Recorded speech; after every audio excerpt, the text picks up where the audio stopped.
नमस्कार दोस्तों, आइए जान लेते हैं कि शिव पुराण की संरचना किस प्रकार से हुई। भयंकर महाप्रलय के बाद सृष्टि में एक समय ऐसा आया कि पूरे ब्रह्मांड में कुछ भी नहीं बचा। चारों तरफ से केवल जल ही जल। तभी स्वयं परब्रह्म ने अपने एक अंश भगवान नारायण को प्रकट किया। पूरे ब्रह्मांड में केवल वे ही थे जो श्वास ले रहे थे। सृष्टि की संरचना के विचार से उनके नाभि से कमल निकला, जिससे ब्रह्मा जी की उत्पत्ति हुई। ब्रह्मा जी गहन ध्यान में लीन हो गए और उन्होंने पहली ध्वनि जो सुनी वही थी ओम। वही ओमकार पर ब्रह्म परमेश्वर, जिन्होंने स्वयं ब्रह्मा विष्णु को बनाया। परंतु एक सत्य अभी भी मौन थी। भगवान शिव, जिनका न तो उत्पत्ति का पता और न ही उनके निर्माता का, जिनका न आदि था न अंत, तो ना तो उत्पत्ति हुए थे और ना ही प्रकट किए गए थे, वह संपूर्ण ब्रह्मांड में सर्वत्र व्याप्त थे। शिव पुराण के अंदर भगवान शिव को ही परब्रह्म परमात्मा सच्चिदानंद स्वरूप कहा गया है। तो आज हम उन्हीं सभी रहस्यों को जानेंगे। हम जानने वाले हैं ब्रह्मांड का रहस्य क्या, शिव पुराण की संरचना किसने की, भगवान शिव का स्वरूप, शिवलिंग का सच तथा अनेकों अद्भुत रहस्य और कथाओं को जानेंगे। तो वीडियो को अंत तक बने रहें। जैसे कि हम जानते हैं कि हिंदू धर्म में कुल 18 पुराण और 4 वेद हैं और उन 18 पुराणों में सर्वप्रथम शिव पुराण का नाम आता है, जिसे भगवान शिव ने स्वयं अपने मुख से सुनाया था। यह प्रथम पुराण होने के साथ साथ अत्यंत पवित्र, कल्याणकारी और समस्त सृष्टि के लिए मंगल प्रदान करने वाला दिव्य ग्रंथ है।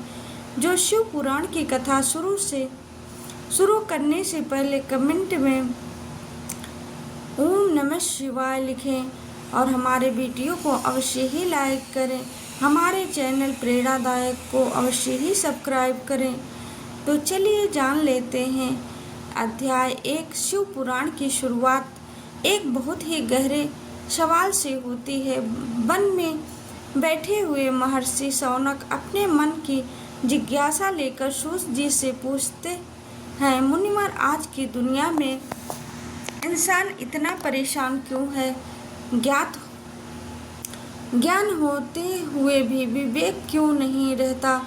भक्ति करने के बाद भी मन शांत क्यों नहीं रहता? वह कहते हैं, बताइए, ऐसा कौन सा रास्ता है जिससे इंसान के अंदर सच्चा ज्ञान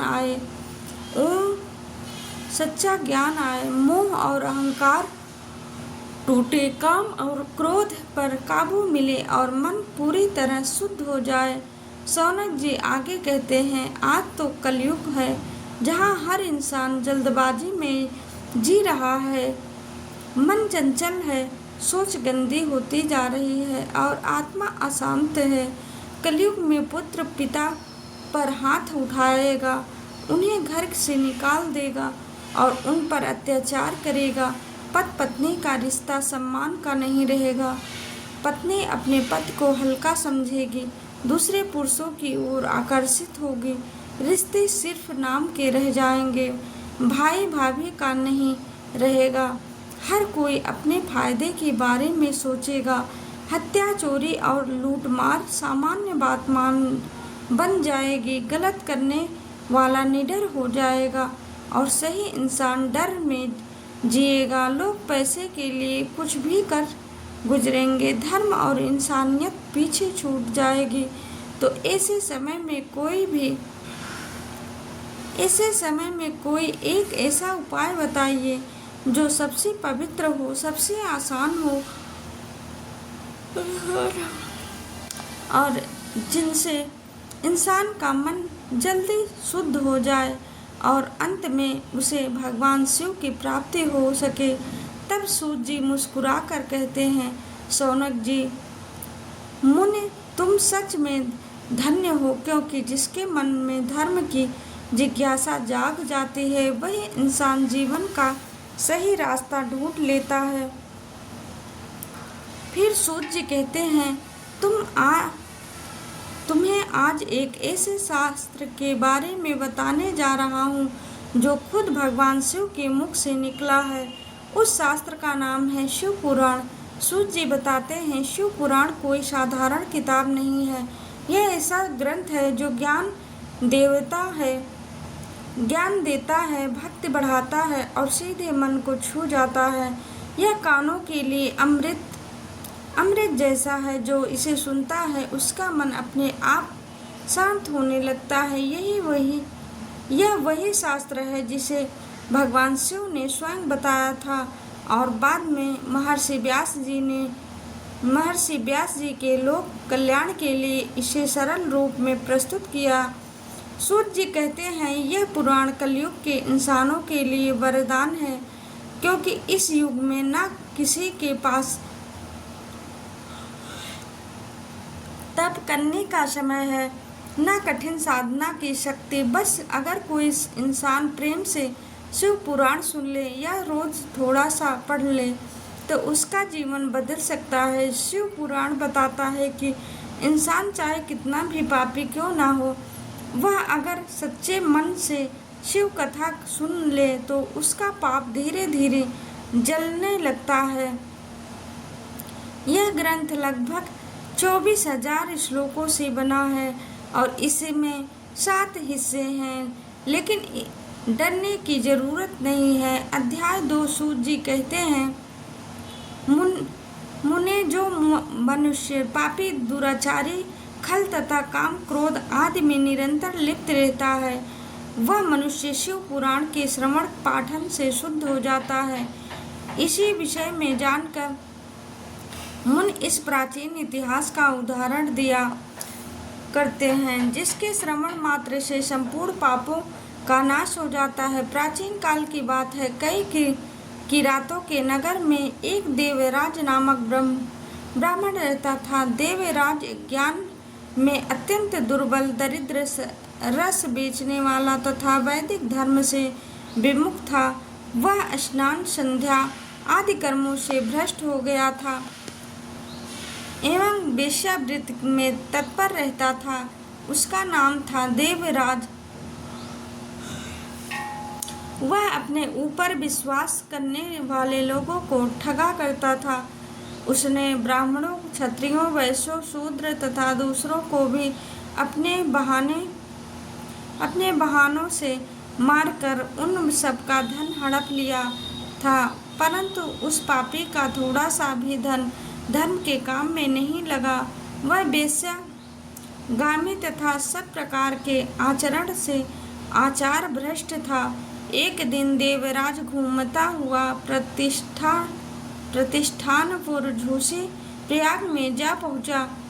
वहां पर उसने एक शिवालय देखा जहां बहुत से साधु महात्मा एकत्र हुए थे।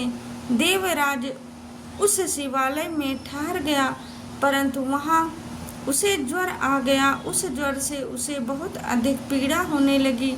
ज्वर में पड़ा हुआ वह ब्राह्मण के मुखार बिंदु से निकली हुई उस शिव कथा को निरंतर सुनता रहा। 1 मास के बाद वह ज्वर से अत्यंत पीड़ित होकर चल बसा। उसकी मृत्यु के पश्चात यमराज के दूत आए और उसे पासों में बांधकर बलपूर्वक यमपुरी ले गए।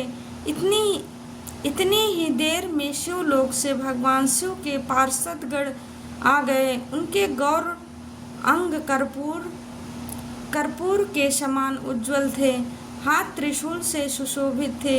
उनके संपूर्ण अंग भस्म से चमक रहे थे तथा रुद्र की मालाएं उनके शरीर की शोभा बढ़ा रहे थे। वे सभी क्रोध पूर्वक यमपुरी गए और यमराज के दूतों को मार पीट कर बारंबार धमकाकर उन्होंने देवराज को उनके चंगुल से छुड़ा लिया और अत्यंत अद्भुत विमान पर बैठाकर जब वे शिवदूत कैलाश जाने को उद्यत हुए, उस समय यमपुरी में भारी कोलाहल मच गया। उस कोलाहल को सुनकर धर्मराज अपने भवन से बाहर आए। साक्षात दूसरे रुद्रों के समान प्रतीत होने वाले उन चारों दूतों को देखकर जिया। धर्मराज ने उनका विधिपूर्वक पूजन किया और अपनी ज्ञान दृष्टि से बस देखकर ही सारा वृत्तांत जान लिया।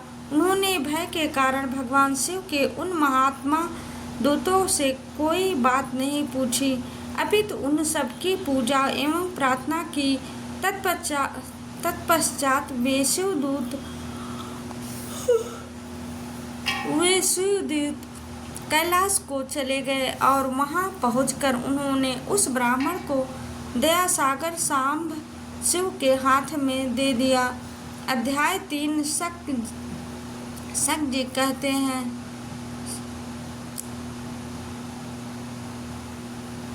हैं महाभाग सूत जी, आप सर्वज्ञ महामते, आपके कृपा प्रसाद से मैं बारंबार कृतार्थ हुआ।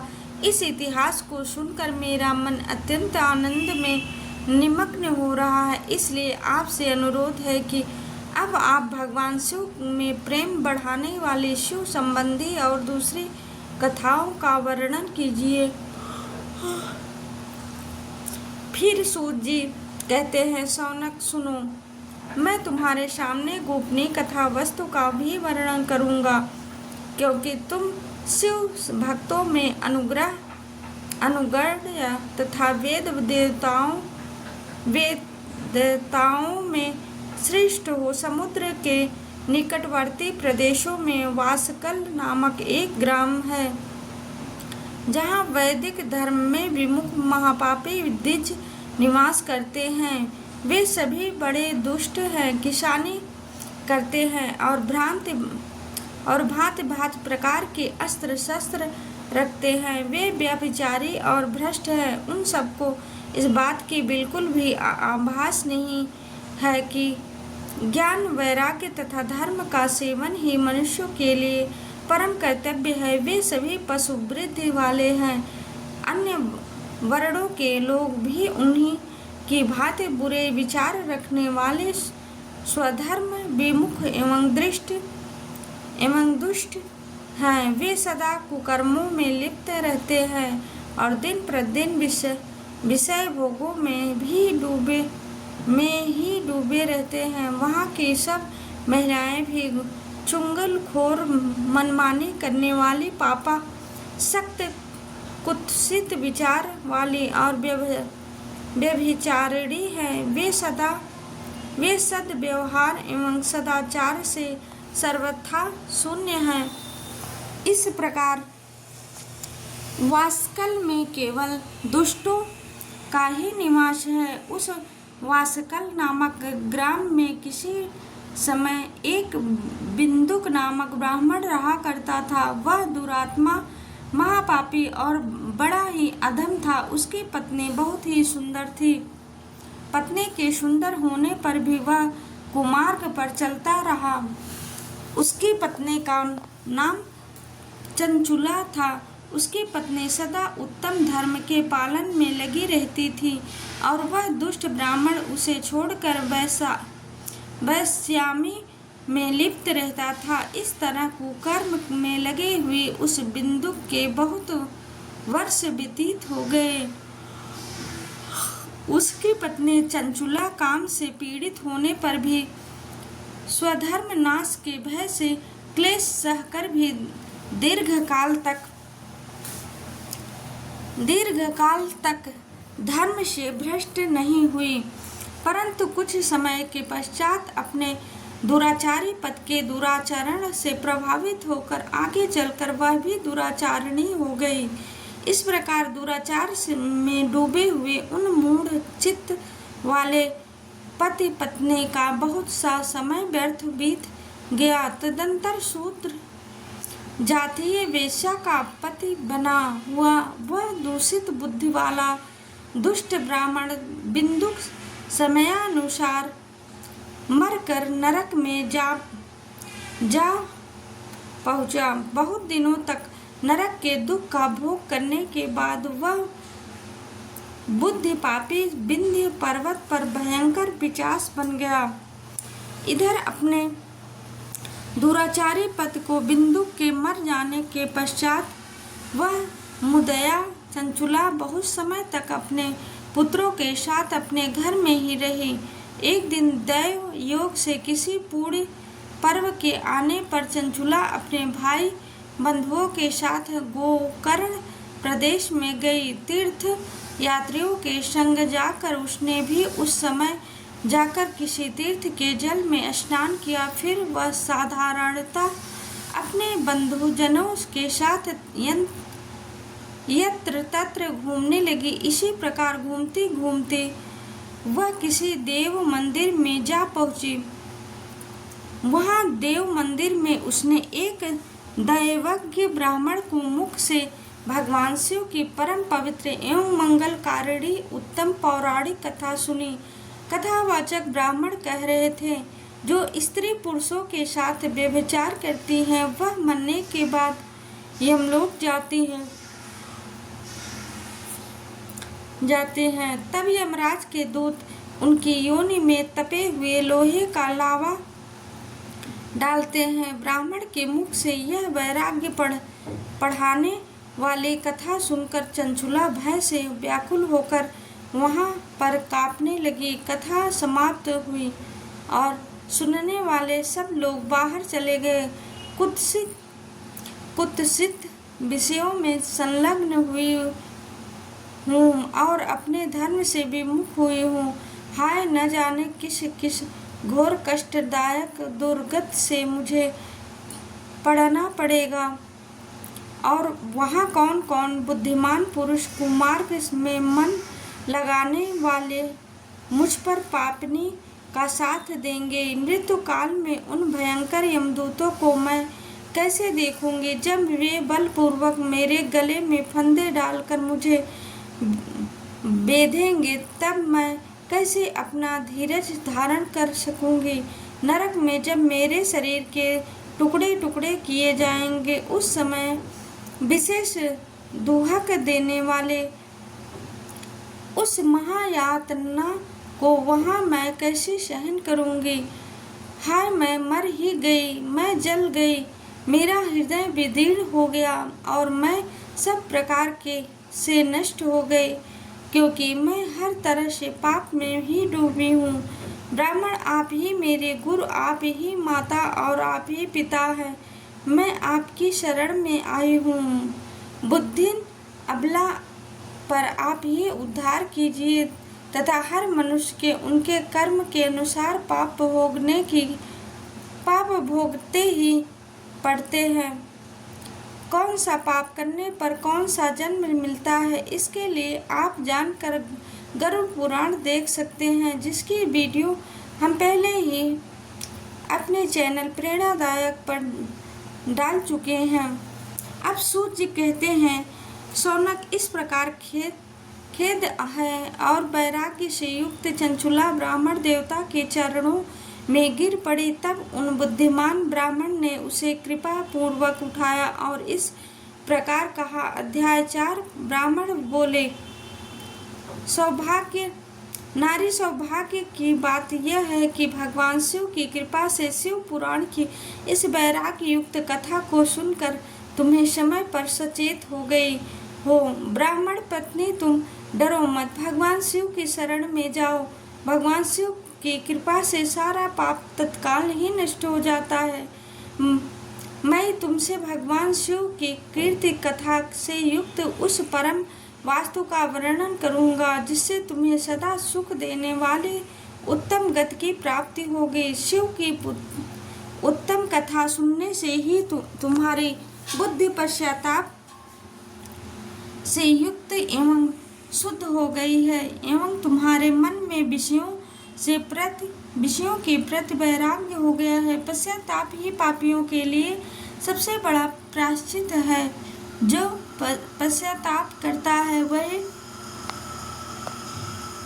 वही वास्तव में पापों को प्रायश्चित करता है। जो पुरुष विधिपूर्वक प्रायश्चित करके निर्भय हो जाता है पर अपने कुकर्म के लिए पश्चाताप नहीं करता, उसे प्रायः उत्तम गति प्राप्त नहीं होती, परंतु जिसे अपने कुकृत्य पर हार्दिक पश्चाताप होता है वह अवश्य ही उत्तम गति का भागी होता है, इसमें संशय नहीं है। इस शिव पुराण की कथा सुनने से जैसे चित्त की शुद्धि होती है, वैसे ही किसी दूसरे उपायों से नहीं होती। जिस प्रकार दर्पण साफ करने पर निर्मल हो जाता है, उसी प्रकार इस शिव पुराण की कथा से चित्त अत्यंत निर्मल हो जाता है, इसमें संशय नहीं है। मनुष्य के शुद्ध चित्त में जगदम्बा पार्वती सहित भगवान शिव विराजमान रहते हैं। इससे वह विशुद्ध आत्मा पुरुष श्री सांब सदाशिव के पद को प्राप्त होता है। उस उत्तम कथा का श्रवण समस्त मनुष्य के लिए बहुत ही कल्याणकारी बीज है। अतः शास्त्रों के मार्ग से इसकी आराधना अथवा सेवा करनी चाहिए। यह भाव बंधन रूपी रोग का नाश करने वाला है। भगवान शिव की कथा को सुनकर फिर अपने हृदय में उसका ध्यान करना चाहिए। इससे पूर्णतः चित्त शुद्ध हो जाती है। चित्त शुद्ध होने से महेश्वर की भक्ति अपने दोनों पुत्रों ज्ञान और वैराग्य के साथ निश्चय ही प्रकट होती है। तत्पश्चात महेश्वर के अनुग्रह से दिव्य मुक्ति प्राप्त होती है, इसमें किसी भी प्रकार का संशय नहीं होता। जो व्यक्ति मुक्ति से वंचित है, उसे पशु समझना चाहिए, क्योंकि उसका चित्त माया के बंधन में आसक्त है। वह निश्चय ही संसार बंधन से मुक्त नहीं हो पाता। ब्राह्मण पत्नी इसलिए तुम विषयों से अपने मन को हटा लो और भक्ति भाव भगवान शंकर की इस पावन कथा को सुनो। परमात्मा शंकर की इस कथा को सुनने से तुम्हारे चित्त की शुद्ध होगी और इससे तुम्हारे मोक्ष की प्राप्त होगी। जो निर्मल चित्त से भगवान शिव के चरणा रविंदों की चिंता करता है, उसकी एक ही जन्म में मुक्ति हो जाती है। यह बात मैं तुमसे सत्य कहता हूँ। सूर्य जी कहते हैं, शौनक इतना कहकर वह श्रेष्ठ शिव भक्त ब्राह्मण शांत हो गए। उसका हृदय कल्याण से आर्द्र हो गया था। वे शुद्ध चित्त वाले महात्मा भगवान शिव के ध्यान में मग्न हो गए। तत्पश्चात उठकर वैराग्य युक्त उत्तम बुद्धि वाली स्त्री, जो अपने पापों के कारण आतंकित उस महान शिव भक्त ब्राह्मण के समक्ष हाथ जोड़कर गदगद वाणी से बोली। चंचुला कहती कि ब्राह्मण शिव भक्तों में श्रेष्ठ स्वामी, आप धन्य हैं, परमार्थ दर्शी हैं, आप सदा परोपकार में लगे रहते हैं, अतः श्रेष्ठ साधु पुरुषों में प्रशंसनीय है। साधु मैं नरक के समुद्र में गिरती जा रही हूँ, आप मेरा उद्धार कीजिए। पौराणिक अर्थ तत्व से संपन्न जिस सुंदर शिव पुराण की कथा को सुनकर मेरे मन में संपूर्ण विषयों से वैराग उत्पन्न हो गया, उसी शिव पुराण को सुनने के मेरे मन में बड़ी श्रद्धा उमड़ रही है। सूर्य जी कहते हैं, ऐसा कहकर चंचुला हाथ जोड़कर उनका अनुग्रह पाकर शिव पुराण की कथा को सुनने का इच्छा मन में लिए उन ब्राह्मण देवता की सेवा में तत्पर हो गई, वही रहने लगी। तत्पश्चात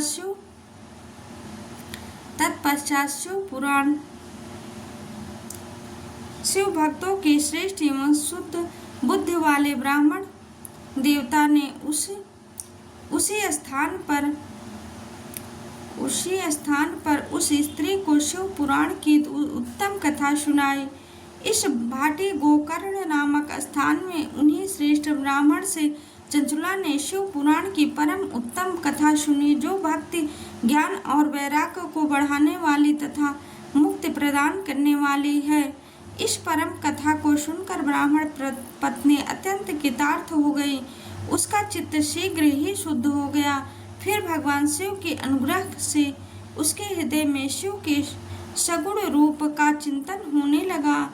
इस प्रकार उसने भगवान शिव में लगी रहने वाली उत्तम बुद्धि पाकर शिव के सच्चिदानंद स्वरूप का बारंबार चिंतन आरंभ किया। इसके पश्चात समय के समाप्त होने पर भक्ति ज्ञान और वैराग्य से युक्त हुई चंचुला ने अपने शरीर को बिना किसी कष्ट के त्याग दिया।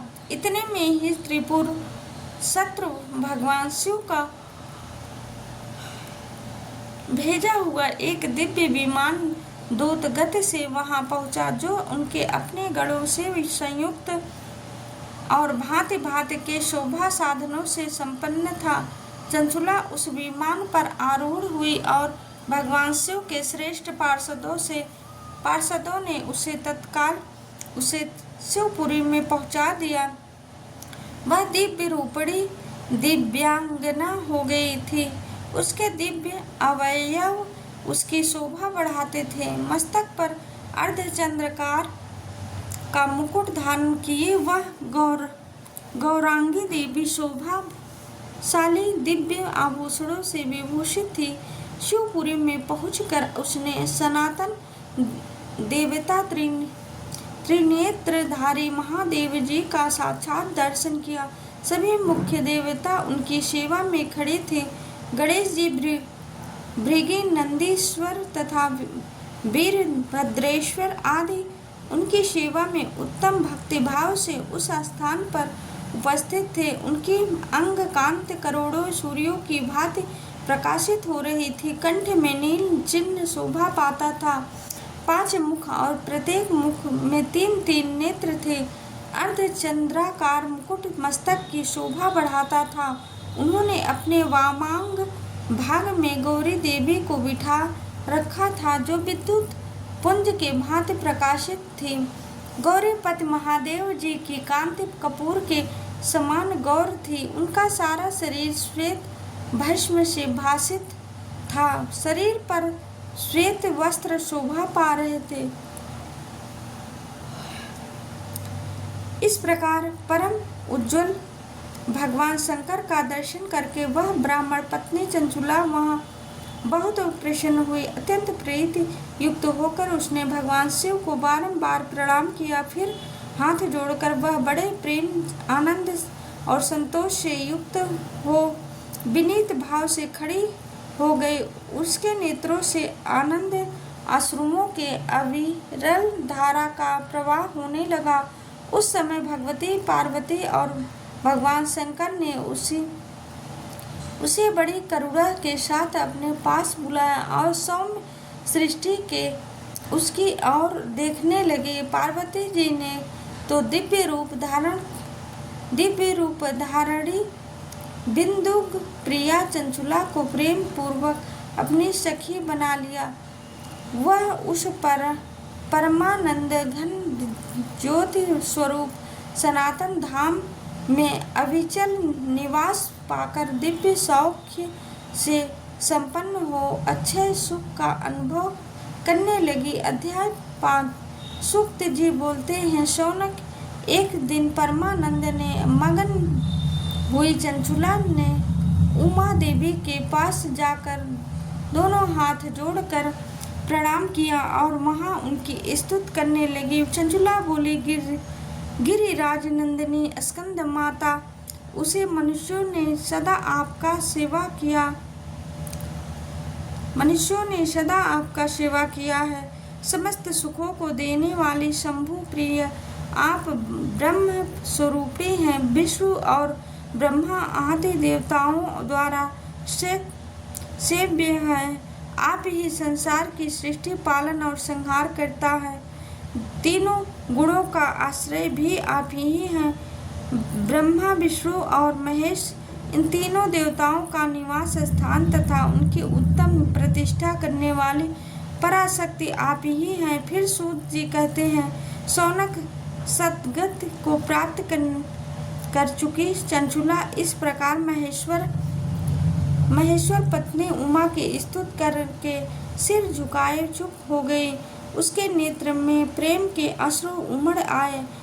तब करुणा से भरी शंकर प्रिया भक्त वत्सलता पार्वती देवी ने चंचुला को संबोधित करके कहा, सखी चंचुले सुंदरी में मैं तुम्हारी की हुई इस स्तुति से अत्यंत प्रसन्न हुई। बोलो, क्या वर मांगती हो? तुम्हारे लिए मुझे कुछ भी ना देने योग्य नहीं है।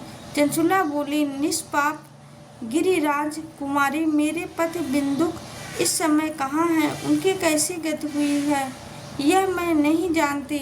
मैं अपने उन पतिदेव से जिस प्रकार संयुक्त हो सकूं वैसा कोई उपाय कीजिए। मेरे पति एक शूद्र जातीय वेश्या के प्रति आसक्त थे और पाप में ही संलग्न रहते थे। उनकी मौत मेरी मृत्यु से पूर्व ही हो चुकी थी। मुझे कोई आभास नहीं है कि किस गति को प्राप्त हुए। गिरिजा बोली, बेटी, बिंदुक नामक तुम्हारा पति बड़ा पापी था। उसका अंतःकरण बहुत ही दूषित था। वेश्या का उपभोग करने वाला वह महामूढ़ मरने के बाद नरक में पड़ा अनगिनत वर्षों तक नरक में नाना प्रकार के दुख भोग कर वह पापात्मा अपने शेष पापों को भोगने के लिए विंध्य पर्वत पर पिशाच बनकर बैठा है। इस समय वह एक पिशाच की अवस्था में है और नाना प्रकार के क्लेश उठा रहा है। वह दुष्ट वही वायु पीकर रहता है, वही सदा सब प्रकार कष्ट सहता है।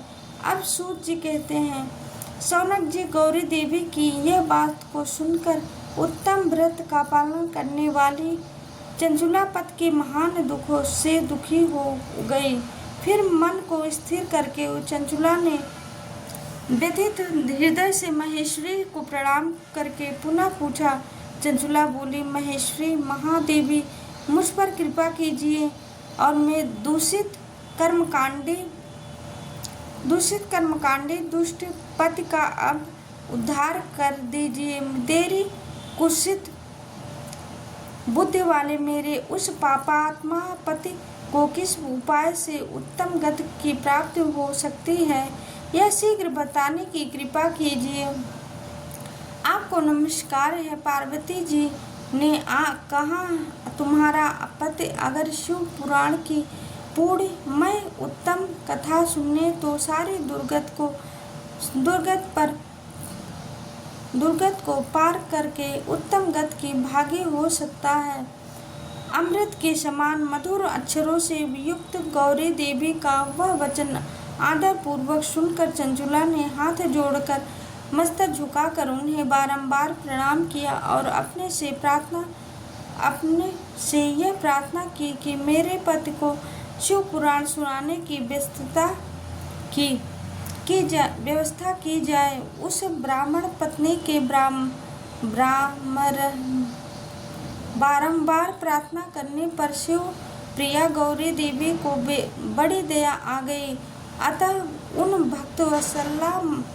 भक्तवत्सला महेश्वरी गिरिराज कुमारी ने भगवान शिव की उत्तम कीर्ति का गान करने वाले गंधर्व राज तुमको बुलाकर उसने प्रसन्नता पूर्वक इस प्रकार कहा, तुम्हारी भगवान शिव में प्रीति है।